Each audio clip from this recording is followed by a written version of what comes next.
വേഷം മാറി ടെററിസ്റ്റുകൾക്കിടയിൽ നുഴഞ്ഞു കയറി അവരുടെ രഹസ്യങ്ങൾ ചോർത്തിയെടുത്തൊരു ഇന്ത്യൻ സൈനികൻ. അതുപോലെ തന്നെ എതിരാളികളുടെ തല വെട്ടിയെടുത്ത് അതുകൊണ്ട് ഫുട്ബോൾ കളിച്ച വളരെയധികം ക്രൂരനായിട്ടുള്ള ഒരു ഗുണ്ടാ നേതാവ്. ദുരന്തർ സിനിമയുമായി ബന്ധപ്പെട്ടുകൊണ്ട് അത് യഥാർത്ഥത്തിൽ നടന്ന സംഭവങ്ങളെ കേന്ദ്രീകരിച്ചുകൊണ്ടുള്ളതാണോ എന്ന ചർച്ചകൾ എങ്ങും ഇപ്പോൾ വ്യാപിച്ചുകൊണ്ടിരിക്കുകയാണ്. ഒടുവിൽ നമുക്ക് എത്തിച്ചേരാൻ സാധിക്കുന്നത് മേജർ മോഹിത് ശർമ്മ എന്ന സൈനികനിലേക്കും അതുപോലെ തന്നെ കറാച്ചിയെ കിടുകിട വിറപ്പിച്ച അബ്ദുറഹ്മാൻ ഡക്കൈത്ത് എന്ന ഗുണ്ടാ നേതാവിലേക്കുമാണ്. ഞാൻ നിങ്ങളെ സ്വാഗതം ചെയ്യുന്നത് ആ യഥാർത്ഥ സംഭവകഥകളിലേക്കാണ്. Welcome back to AF World. അഫ്ലുൽ ഹിയർ.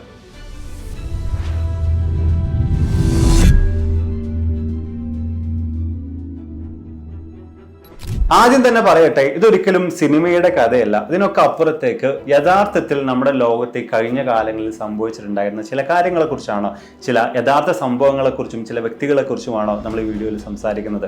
ഈ കാര്യങ്ങളിൽ നിന്ന് പല മേഖലകളായിട്ട് പല ഭാഗങ്ങളിലായിട്ട് സിനിമയ്ക്ക് വേണ്ടിയിട്ട് പ്രചോദനം ഉൾക്കൊണ്ടിട്ടുണ്ടാകാം, ഉണ്ടാകാതിരിക്കാം. എന്തൊക്കെ തന്നെയായാലും നിങ്ങൾ ഈ ഒരു സിനിമ കണ്ടിട്ടുണ്ടെങ്കിലും കണ്ടിട്ടില്ലെങ്കിലും ധൈര്യമായിട്ട് തന്നെ യഥാർത്ഥ സംഭവങ്ങളെക്കുറിച്ച് പറയുന്ന ഈ വീഡിയോ നിങ്ങൾക്ക് ധൈര്യമായിട്ട് കാണാം.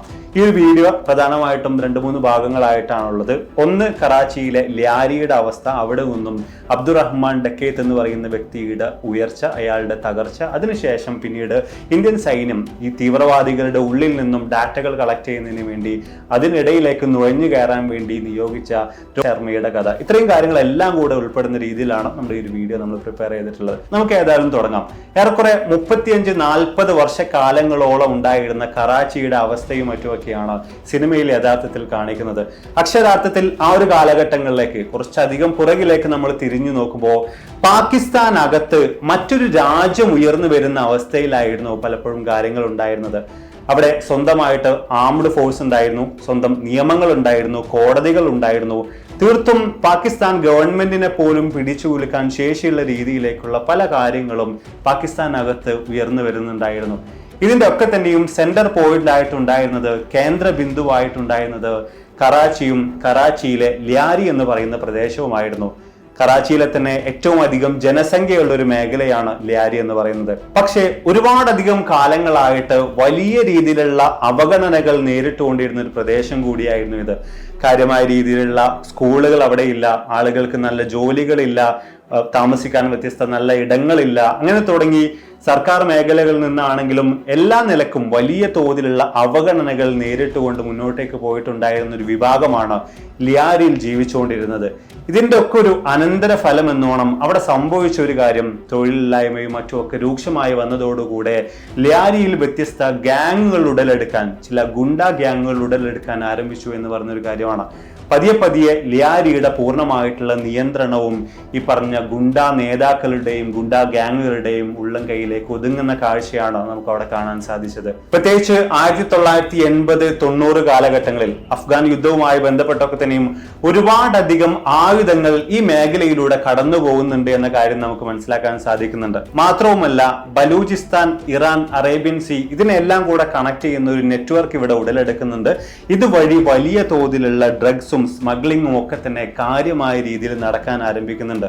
ഇവിടെ ഒക്കെ തന്നെ നമ്മൾ പരിശോധിച്ച് നോക്കുമ്പോൾ ഗുണ്ടകൾ വാഴുന്ന ഒരു ഇടം എന്ന നിലയിൽ ഇവിടെ ഇതിന്റെ എല്ലാം കേന്ദ്ര ബിന്ദുവായിരുന്നത്, സെന്റർ പോയിന്റ് ആയിട്ടുണ്ടായിരുന്നത് ലിയാരി എന്ന് പറയുന്ന ഒരു പ്രദേശം തന്നെയായിരുന്നു. പോലീസുകാർക്ക് കടന്നു ചെല്ലാൻ കഴിയാത്ത, കുറ്റവാളികൾ പൂർണ്ണമായിട്ടും അരങ്ങുവാണുകൊണ്ടിരിക്കുന്ന, സ്വന്തമായി വിധികളും കോടതികളും നിയമങ്ങളും കൊണ്ടുവന്നിരുന്ന, ഓരോ സ്ട്രീറ്റുകളിലും AK-47 പോലുള്ള തോക്കുകൾ ഉപയോഗിച്ചുകൊണ്ട് യുവാക്കൾ കാവൽ നിന്നിരുന്നൊരു ലിയാരിയായിരുന്നു ആ കാലഘട്ടത്തിൽ നിലവിലുണ്ടായിരുന്നത്. ഈ സാമ്രാജ്യത്തിന്റെ മുഴുവനും തലപ്പത്തുണ്ടായിരുന്ന വ്യക്തിയായിരുന്നു അബ്ദുറഹ്മാൻ ഡക്കൈത്ത് എന്ന സർദാർ അബ്ദുറഹ്മാൻ ബലോച്ച്. തന്റെ കുട്ടിക്കാലം മുതൽക്കേ തന്നെ വ്യത്യസ്ത കുറ്റകൃത്യങ്ങൾ, ലിയാരിയിൽ നടക്കുന്ന കെടുകാര്യസ്ഥതകൾ, വ്യത്യസ്ത പ്രശ്നങ്ങളൊക്കെ തന്നെയും കണ്ടുകൊണ്ടാണ് അയാൾ ജനിച്ചു വളർന്നത്. 1980-കളിലാണ് ജനനം. എന്നാൽ 13-ാമത്തെ വയസ്സെത്തുമ്പോഴേക്ക് തന്റെ കുരുത്തക്കേടുകൾ അയാൾ പുറത്തെടുത്ത് തുടങ്ങുന്നുണ്ട്. പടക്കം പൊട്ടിക്കുന്നത് തടഞ്ഞൊരു വ്യക്തിയെ ആദ്യമായിട്ട് അയാൾ കുത്തി വീഴ്ത്തുന്നുണ്ട്. അതിനുശേഷം പിന്നീട് ആദ്യമായിട്ട് അയാൾ ഒരു കൊലപാതകം നടത്തുന്നത് തന്റെ 15-ാമത്തെ വയസ്സിലാണ്. ചെറിയ പ്രായത്തിൽ തന്നെ മയക്കുമരുന്ന് കച്ചവടം അയാൾ ചെയ്തു വരുന്നുണ്ടായിരുന്നു. തന്റെ ഓപ്പോസിറ്റ് നിൽക്കുന്ന 2 മയക്കുമരുന്ന് കടത്തുകാരെയാണ് ആദ്യമായിട്ട് തന്റെ 15-ാമത്തെ വയസ്സിൽ ഇയാൾ കൊല ചെയ്യുന്നത്. പോലീസുകാർ അയാളെ അറസ്റ്റ് ചെയ്യുന്നുണ്ട്. അബ്ദുറഹ്മാൻ ഡക്കേത്ത് ജയിലിൽ അടക്കപ്പെടുന്നുണ്ട്. എന്നാൽ അവിടെ നിന്നും അയാൾ കടന്നു കളയുന്നുണ്ട്, ചാടുന്നുണ്ട്. പിന്നീട് അയാൾ നടത്തുന്ന മറ്റൊരു കൊലപാതകം സ്വന്തം മാതാവിൻ്റെതായിരുന്നു. 1995 പോലീസുകാർക്ക് തന്നെ കുറിച്ചുള്ള വിവരങ്ങൾ ചോർത്തി നൽകി എന്ന് പറഞ്ഞുകൊണ്ട് സ്വന്തം മാതാവിന് നേർക്ക് അയാൾ വെടിയുതിർക്കുന്നുണ്ട്. മാതാവിന് നിഷ്കരണം കൊന്നു തള്ളുന്നുണ്ട്. ഇതിനൊക്കെ അപ്പുറത്തേക്ക് വ്യത്യസ്ത രീതിയിലുള്ള ക്രൂരമായിട്ടുള്ള പല ചെയ്തികളും നിരന്തരമായി പല കാലഘട്ടങ്ങളിലായിട്ട് അബ്ദുറഹ്മാൻ ഡക്കേത്ത് എന്ന മനുഷ്യൻ ചെയ്തുകൊണ്ടേയിരിക്കുന്നുണ്ടായിരുന്നു. വളരെ വേഗത്തിൽ തന്നെ വ്യത്യസ്ത ഗുണ്ടാ ഗ്യാങ്ങുകളിലൊക്കെ തന്നെയും അയാൾ കയറി പറ്റുന്നുണ്ട്. അവിടെയൊക്കെ തന്നെയും അയാൾ തന്റെ അധികാരം പിടിച്ചെടുക്കാനുള്ള ശ്രമങ്ങൾ നടത്തുന്നുണ്ട്. 21ാമത്തെ വയസ്സിലെത്തുമ്പോൾ അയാൾ ഒരു ഗുണ്ടാ ഗ്യാങ്ങിന്റെ തലപ്പത്തേക്ക്, ഗുണ്ടാ ഗ്യാങ്ങിന്റെ തലവനായി പോലും എത്തിച്ചേരുന്നുണ്ട്. അയാളെ കുറിച്ചുള്ള ഏറ്റവും ക്രൂരമായിട്ടുള്ള പറഞ്ഞു കേൾക്കുന്ന കാര്യം, തനിക്ക് ദേഷ്യമുള്ള ആളുകൾ അയാൾ കൊന്നതിന് ശേഷം അവരുടെ തലയെടുത്തുകൊണ്ട് അയാൾ അത് തട്ടിക്കളിക്കും, ഫുട്ബോൾ കളിക്കും എന്നൊരു കാര്യമാണ്. മാത്രവുമല്ല, ലിയാരിയെ കേന്ദ്രീകരിച്ചുകൊണ്ട് നടന്നിരുന്ന വ്യത്യസ്ത ഇല്ലീഗൽ ആക്ടിവിറ്റികളുടെ ഒക്കെ തന്നെയും ചുക്കാൻ പിടിച്ചിട്ടുണ്ടായിരുന്നതും ഈ കാലഘട്ടങ്ങളിൽ അയാൾ തന്നെയായിരുന്നു. അങ്ങനെ നമ്മൾ പരിശോധിക്കുകയാണെങ്കിൽ 2000ങ്ങളിൽ ലോകത്തിലെ തന്നെ ഏറ്റവും പവർഫുൾ ആയിട്ടുള്ള ഗുണ്ടാ നേതാക്കളിൽ ഒരാളായിട്ട് പോലും അബ്ദുറഹ്മാൻ ഡക്കേത്ത് എന്ന് പറയുന്ന മനുഷ്യൻ മാറി വരുന്നുണ്ട്. ഒരു ഗാങ്സ്റ്റർ എന്നതിനും അപ്പുറത്തേക്ക് ഒരു ഗവൺമെന്റ് പോലെയായിരുന്നു ലിയാരിയിൽ അയാൾ ഭരണം നടത്തിയിട്ടുണ്ടായിരുന്നത്. തൊഴിലില്ലാതിരുന്ന ചെറുപ്പക്കാരെയൊക്കെ തന്നെയും അയാൾ തന്റെ കൂടെ കൂട്ടുന്നുണ്ട്. അവർക്ക് ദിവസവേതനം നൽകുന്നുണ്ട്. അതിനുശേഷം കലാഷ്നിക്കോവ് തോക്കുകൾ നൽകിയിട്ട് ലിയാരിയുടെ തെരുവോരങ്ങളിൽ ഗാർഡായിട്ട് നിൽക്കാൻ വേണ്ടിയിട്ട് അവരോടൊക്കെ തന്നെയും ആവശ്യപ്പെടുന്നുണ്ട്. അവിടുത്തെ മുഴുവൻ നിയമങ്ങളും രചിച്ചിട്ടുണ്ടായിരുന്നത് ആ വ്യക്തി തന്നെയായിരുന്നു. അയാളുടെ വാക്കുകളിൽ അവിടെ വ്യത്യസ്ത കാര്യങ്ങൾ നടക്കുകയും വലിയ രീതിയിൽ കാലങ്ങളായി നിലനിന്നിരുന്ന ഫൈറ്റുകൾ അവസാനിക്കുകയും ചെയ്യുകയുണ്ടായി. അതോടൊപ്പം ലിയാരിയിൽ ആരൊക്കെ കച്ചവടം നടത്തുന്നുണ്ടോ അവരൊക്കെ തന്നെയും ഒരു നികുതി കൃത്യമായ രീതിയിൽ ഇയാളുടെ സംഘത്തിന് നൽകി വരണമായിരുന്നു. ആരെങ്കിലും അത് നിഷേധിച്ചു കഴിഞ്ഞാൽ, ആരെങ്കിലും അത്തരത്തിലുള്ള നികുതി നൽകാതിരുന്നു കഴിഞ്ഞാൽ ശക്തമായ രീതിയിലുള്ള പ്രത്യാഘാതങ്ങൾ തന്നെയായിരുന്നു അവരൊക്കെ തന്നെയും നേരിടേണ്ടി വന്നിരുന്നത്. ഈ പണം മുടക്കി കഴിഞ്ഞാൽ അന്നേ ദിവസം തന്നെ അവരുടെ ബിസിനസ് പൂർണ്ണമായിട്ടും ഈ ഗ്യാങ് അടച്ചുപൂട്ടുമായിരുന്നു. അതോടൊപ്പം പലപ്പോഴും ആ വ്യക്തികളെ പോലും ഇല്ലാതാക്കുന്ന അവസ്ഥയിലേക്ക് പോലും കാര്യങ്ങൾ എത്തിച്ചേർന്നിട്ടുണ്ടായിരുന്നു. ഇവരെത്രത്തോളം പവർഫുൾ ആയിരുന്നു എന്ന കാര്യം മനസ്സിലാക്കാൻ ലിയാരിയിൽ നടന്ന ഗ്യാങ് വാറുകളിലേക്ക് നമുക്കൊന്ന് എത്തി നോക്കിയാൽ മതി. ഈ ഒരു അവസരങ്ങളിൽ ഇയാളുടെ ഗ്യാങ്ങുകൾ അവിടെ ഓട്ടോമാറ്റിക് റൈഫിളുകളും ഗ്രനേഡുകളും, എന്തിനേറെ പറയുന്നു റോക്കറ്റ് ലോഞ്ചറുകൾ വരെ കാര്യമായ രീതിയിൽ ഉപയോഗിച്ചിട്ടുണ്ടായിരുന്നു. അത്രത്തോളം ശക്തമായ രീതിയിലുള്ള ഒരു എംപയർ തന്നെയായിരുന്നു ഇയാൾ അവിടെ കെട്ടിപ്പടുത്തിട്ടുണ്ടായിരുന്നത്. അതിനുവേണ്ടി വ്യത്യസ്ത മാർഗങ്ങളൊക്കെ തന്നെയും പണം കണ്ടെത്താൻ വേണ്ടി ഉപയോഗിച്ചിട്ടുണ്ടായിരുന്നു. വലിയ തോതിലുള്ള പണം ഇയാൾ നേടിയെടുത്തിട്ടുണ്ടായിരുന്നു, സമ്പാദിച്ചിട്ടുണ്ടായിരുന്നു. അതിനുവേണ്ടി വ്യത്യസ്ത രീതിയിലുള്ള ഇല്ലീഗൽ ആക്ടിവിറ്റികളിലൂടെ എല്ലാം തന്നെ ഇയാൾ കടന്നു പോവുകയും ചെയ്തിട്ടുണ്ടായിരുന്നു. കാര്യങ്ങൾ ഇങ്ങനെയൊക്കെ ആണെങ്കിൽ കൂടെയും ഇതിന്റെ ഒരു മറുവശമുണ്ട്. ഇയാൾ ഒരു റോബിൻഹുഡ് പരിവേഷത്തിലായിരുന്നു ആളുകൾക്കിടയിൽ ഉണ്ടായിരുന്നത്. അതായത് ലിയാരിയിലെ ജനങ്ങൾക്ക് വേണ്ടി പല പല കാര്യങ്ങൾ ഇയാൾ നിരന്തരമായിട്ട് ചെയ്തു വരുമായിരുന്നു. അവിടെയുള്ള പല ഫുട്ബോൾ മാച്ചുകളും മറ്റുമൊക്കെ ഇയാൾ സ്പോൺസർ ചെയ്യുന്നുണ്ട്. ഫുട്ബോൾ ടീമുകൾക്ക് ആവശ്യമായിട്ടുള്ള കാര്യങ്ങൾ ചെയ്തു നൽകുന്നുണ്ട്. വെൽഫെയർ സെന്ററുകൾ തുടങ്ങുന്നുണ്ട്. അതുപോലെ തന്നെ ഫ്യൂണറൽസ്, വിവാഹങ്ങൾ, ഇവയൊക്കെ തന്നെയും ഇയാൾ സ്വന്തം ചെലവിൽ ചെയ്തു നൽകുന്നുണ്ട്. അതായത് ഒരു ഭാഗത്ത് വലിയ രീതിയിലുള്ള പ്രശ്നങ്ങളും മറ്റുമൊക്കെ അഴിച്ചു വിട്ടുകൊണ്ടിരിക്കുന്നുണ്ട്. വലിയൊരു ഗുണ്ടാ നേതാവായിട്ട് ഇയാൾ വാഴുന്നുണ്ട് എങ്കിൽ കൂടെയും ഇപ്പുറത്തെ സൈഡിൽ ജനങ്ങൾക്ക് വേണ്ടിയുള്ള പല പല കാര്യങ്ങൾ ഇയാൾ നിരന്തരമായിട്ട് ചെയ്തു വരുന്നുണ്ടായിരുന്നു. മാത്രമല്ല, ഇയാളെ സപ്പോർട്ട് ചെയ്യുന്ന പല കുടുംബങ്ങളെയും ഇയാൾ കൃത്യമായ രീതിയിൽ പ്രൊട്ടക്ട് ചെയ്ത് വരികയും ചെയ്യുന്നുണ്ടായിരുന്നു. കാര്യങ്ങൾ ഇങ്ങനെയൊക്കെ ആണെങ്കിലും ഗവൺമെന്റ് സൈഡിൽ നോക്കുന്ന അവസരത്തിൽ ഒരു സമാന്തര ഗവൺമെന്റ് ഇവിടെ രൂപപ്പെടുന്നുണ്ട് എന്നൊരവസ്ഥയിലേക്ക്, ഇതൊക്കെ അപ്പുറത്തേക്ക് കറാച്ചിക്കുള്ളിൽ തന്നെ മറ്റൊരു രാജ്യം പോലെ കാര്യങ്ങൾ നടക്കുന്നുണ്ട് എന്ന് പറയുന്നത് അവരെ സംബന്ധിച്ചിടത്തോളം വലിയ വെല്ലുവിളികളിലേക്ക് കാര്യങ്ങളെ കൊണ്ടെത്തിക്കുന്ന ഒന്ന് തന്നെയായിരുന്നു. ആർക്കും തൊടാൻ പോലും കഴിയാത്തത്ര ഉയരങ്ങളിലേക്ക് അബ്ദുറഹ്മാൻ ഡക്കേത്ത് എത്തിയിട്ടുണ്ടായിരുന്നുവെങ്കിൽ പോലും അയാളെ പിടിച്ചു വിളിക്കാൻ വേണ്ടി കറാച്ചി പോലീസിൽ നിന്ന് ഒരാൾ ഉദയം ചെയ്യുകയാണ്. SP ചൗധരി അസ്ലം ഖാൻ, ധൈര്യശാലിയായിട്ടുള്ള ഒരു പോലീസ് ഉദ്യോഗസ്ഥൻ. പൂർണ്ണമായിട്ടും ഈ ലിയാരിയിൽ നടക്കുന്ന പ്രശ്നങ്ങളെ വൈപ്പ് ഔട്ട് ചെയ്യുമെന്ന പ്രതിജ്ഞയോടുകൂടെ ഇറങ്ങി തിരിച്ചൊരു വ്യക്തി. അതിന്റെ അനന്തരഫലമായിട്ട് അയാൾ വ്യത്യസ്ത കാര്യങ്ങളൊക്കെ തന്നെയും ലിയാരിയിൽ നടപ്പിൽ വരുത്തുന്നുണ്ട്. അബ്ദുറഹ്മാൻ ഡക്കേത്തിന്റെ ഒരുപാടധികം അനുയായികളെ ഇയാൾ പിടികൂടുന്നുണ്ട്, ജയിലിൽ അടക്കുന്നുണ്ട്. വലിയ തോതിലുള്ള ഡ്രഗ് വേട്ട, മയക്കുമരുന്ന് വേട്ട ഇവിടെ നടത്തുന്നുണ്ട്. അതുമായി ബന്ധപ്പെട്ട വ്യത്യസ്ത സ്ഥാപനങ്ങളൊക്കെ തന്നെയും അടച്ചു പൂട്ടുന്നുണ്ട്. പൂർണ്ണമായിട്ടും അബ്ദുറഹ്മാൻ ഡക്കേറ്റിനെ പിടിച്ചു കുലുക്കുന്ന രീതിയിലുള്ള കാര്യങ്ങൾ തന്നെയായിരുന്നു ഇയാൾ അവിടെ നടപ്പിൽ വരുത്തിയിട്ടുണ്ടായിരുന്നത്. ഇതിന്റെ ഒക്കെ അനന്തരഫലമായിട്ട് വലിയ പ്രത്യാഘാതങ്ങൾ തീർച്ചയായിട്ടും അസ്ലം ഖാൻ നേരിടേണ്ടി വരികയും ചെയ്തിട്ടുണ്ടായിരുന്നു. അയാളുടെ കോൺവോയ്ക്ക് നേർക്ക് വെടിവെപ്പ് നടക്കുന്നുണ്ട്, അയാളുടെ വീട് ആക്രമിക്കപ്പെടുന്നുണ്ട്, അതിനുപരിയായിട്ട് അയാളുടെ വീട്ടിലൊരു ബോംബ് സ്ഫോടനം തന്നെ നടക്കുന്നുണ്ട്. പക്ഷേ ഇതുകൊണ്ടൊന്നും തന്നെ അസ്ലം ഖാൻ പുറകോട്ട് പോകാൻ തയ്യാറായിരുന്നില്ല. അയാൾ മുന്നോട്ടേക്ക് തന്നെ നീങ്ങുകയാണ്. ഒരു സ്പെഷ്യൽ ടീമിനെ എല്ലാം രൂപീകരിച്ചുകൊണ്ട് ഡക്കൈത്തിനെ പിടികൂടാൻ വേണ്ടി, അയാളെ തീർക്കാൻ വേണ്ടിയുള്ള നടപടിക്രമങ്ങളിലേക്ക് അസ്ലം ഖാൻ നീങ്ങുകയാണ്. അങ്ങനെ ഏറ്റവും ഒടുവിൽ തന്റെ 34-ാമത്തെ വയസ്സിൽ പോലീസ് എൻകൗണ്ടറിൽ പെട്ടുകൊണ്ട് അബ്ദുറഹ്മാൻ ഡക്കൈത്ത് എന്ന ഗുണ്ടാ നേതാവ് ഈ ലോകത്ത് നിന്ന് വിടവാങ്ങുകയാണ്. അയാളുടെ മരണത്തിന് ശേഷം ലാരിയിൽ വ്യത്യസ്ത പ്രശ്നങ്ങൾ ഉണ്ടാകുന്നുണ്ട്, അതോടൊപ്പം തന്നെ വ്യത്യസ്ത മാറ്റങ്ങളൊക്കെ തന്നെയും സംഭവിക്കുന്നുണ്ട്. കാലം പതിയെ മുന്നോട്ടേക്ക് നീങ്ങുകയാണ്. അങ്ങനെ ഇരിക്കെ 2014 ജനുവരി 9-ാം തീയതി ഒരു സൂയിസൈഡ് ബോംബർ അസ്ലം ഖാന്റെ കോൺവോയ്ക്ക് നേർക്ക് ഓടിയെടുക്കുകയാണ്. വലിയൊരു സ്ഫോടനം തന്നെ അവിടെ സംഭവിക്കുന്നുണ്ട്. ആ സ്ഫോടനത്തിന്റെ തീവ്രതയിൽ ധൈര്യശാലിയായിട്ടുള്ള അബ്ദുറഹ്മാൻ ഡക്കൈത്ത് എന്ന വലിയ ഗുണ്ടാ നേതാവിനെ പോലും തകർത്തെറിഞ്ഞ അസ്ലം ഖാൻ എന്ന ധീരനായിട്ടുള്ള പോരാളി, ആ പോലീസുകാരൻ ഈ ലോകത്ത് നിന്ന് വിടവാങ്ങുകയുണ്ടായി. അയാളുടെ പ്രതിജ്ഞ പോലെ ഒരുപാടധികം കാര്യങ്ങൾ കറാച്ചിയിൽ, പ്രത്യേകിച്ച് ലാരിയിൽ അയാൾ നടപ്പിൽ വരുത്തിയിട്ടുണ്ടായിരുന്നു. ഒരുപാടധികം മാറ്റങ്ങൾ, അദ്ദേഹത്തിന്റെ ഇടപെടലുകളുടെ അനന്തരഫലം എന്നോണം ഒരുപാടധികം നല്ല നല്ല മാറ്റങ്ങളെ ലാരിയിലും കറാച്ചിയിലും ഒക്കെ നമുക്ക് ഇന്നും കാണാൻ സാധിക്കുന്നുണ്ട്.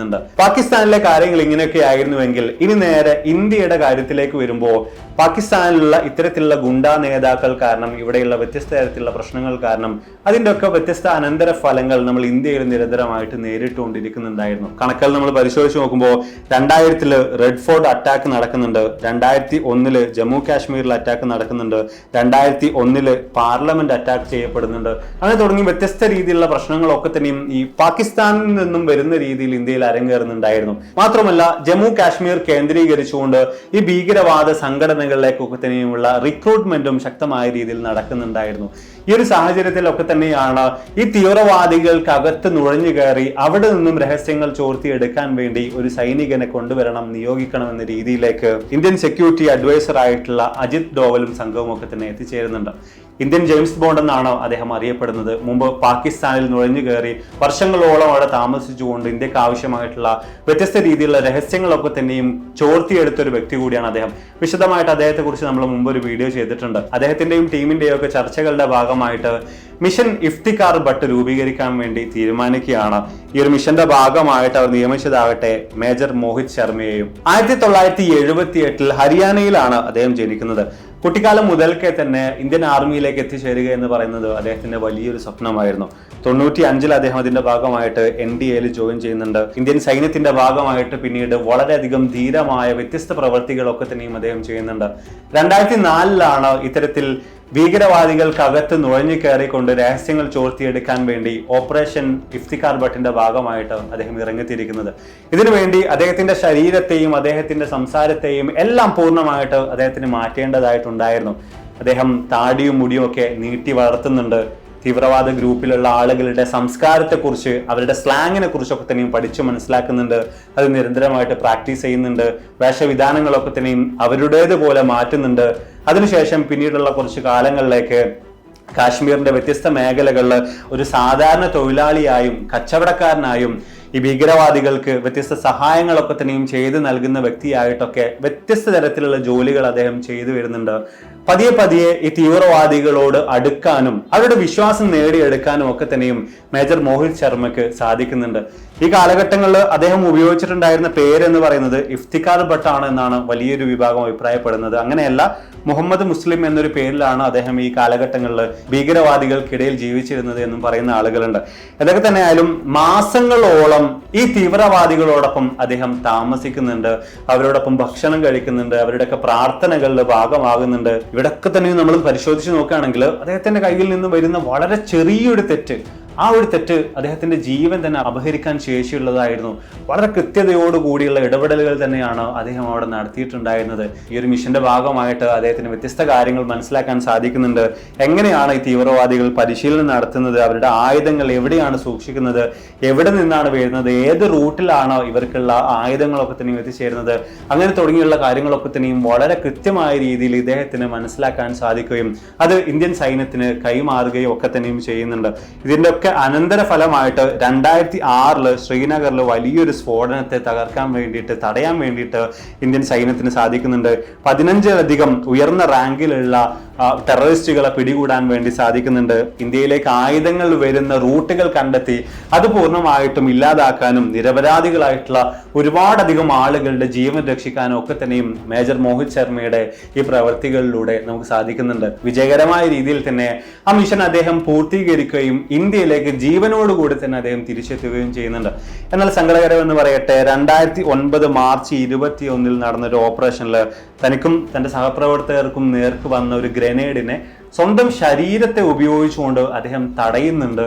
തൻ്റെ സഹപ്രവർത്തകരായിട്ടുള്ള പട്ടാളക്കാരെ ഒക്കെ തന്നെ ഇതിലൂടെ അദ്ദേഹം രക്ഷിക്കുകയും അദ്ദേഹം തൻ്റെ സ്വന്തം ജീവൻ വിടുകയും ചെയ്യുന്നുണ്ട്. രാജ്യം അശോക ചക്ര നൽകിയിട്ടാണ് മേജർ മോഹിത് ശർമ്മയെ ആദരിച്ചത്. അപ്പം എന്താണ് നമ്മുടെ വീഡിയോസോടെ വൈൻഡപ്പ് ചെയ്യാണ്. വീഡിയോ തീർച്ചയായിട്ടും നിങ്ങൾക്ക് ഇൻട്രസ്റ്റിംഗ് ആയി കാണുമെന്ന് വിചാരിക്കുന്നു. ദുരന്തർ സിനിമയുമായി ബന്ധപ്പെട്ട യഥാർത്ഥ വ്യക്തികളെ കുറിച്ച് കൂടുതലായിട്ട് മനസ്സിലാക്കാൻ നിങ്ങൾക്ക് കഴിഞ്ഞു എന്ന് വിചാരിക്കുന്നു. വീഡിയോ കുറിച്ചുള്ള നിങ്ങളുടെ അഭിപ്രായങ്ങൾ തീർച്ചയായിട്ടും താഴ്ന്ന് രേഖപ്പെടുത്താൻ മറക്കരുത്. അപ്പോൾ ഇതിൽ നല്ല ഒരുപാടധികം വീഡിയോകളുമായിട്ട് കണ്ടുമുട്ടാം എന്ന പ്രതീക്ഷയോടെ